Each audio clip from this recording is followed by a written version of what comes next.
Did you know that when Highway 100 was built, it was called Lilac Way? And did you know that it once had roadside parks that became destinations for families? One such park could come back to life in Robbinsdale if dedicated volunteers have their way. That park is Graeser Park, and there's been notable progress this summer to restore it, both in what you can see and behind the scenes too.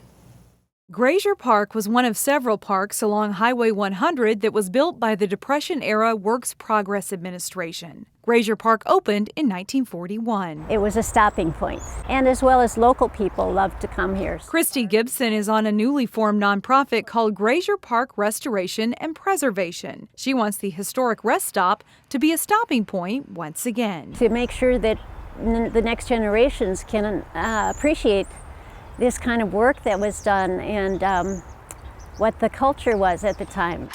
MNDOT used the park when they expanded Highway 100, and now they're working on restoring it.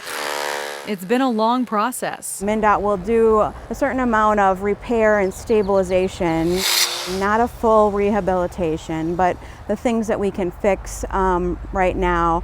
And then it will be conveyed to the city and eventually used as city park land. Workers from a historic preservation corps called Northern BEDROCK are working this summer to restore the areas where picnic tables will go. That will be a big step toward bringing back people. You barely notice the pads that are still here now, but once there's a table on them, people are going to be like, oh, cool.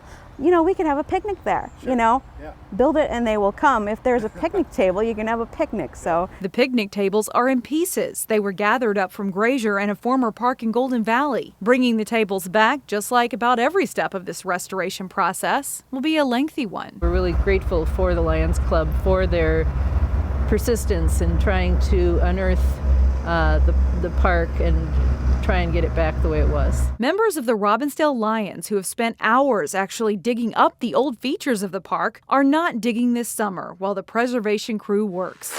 It's the dogged determination of community members and groups who have kept this project moving forward. Once we're done, it's going to be all the greater because of all of that involvement. And that's a really exciting project. It's real rewarding.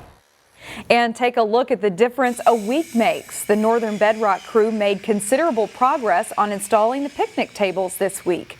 Northern BEDROCK Historic Preservation Corps is a service learning organization that teaches young adults about preservation trades.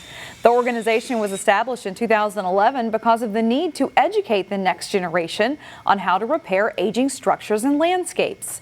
The crew will be getting hands-on learning restoring Graeser Park this summer. Find more local news stories at ccxmedia.org and follow us on social media.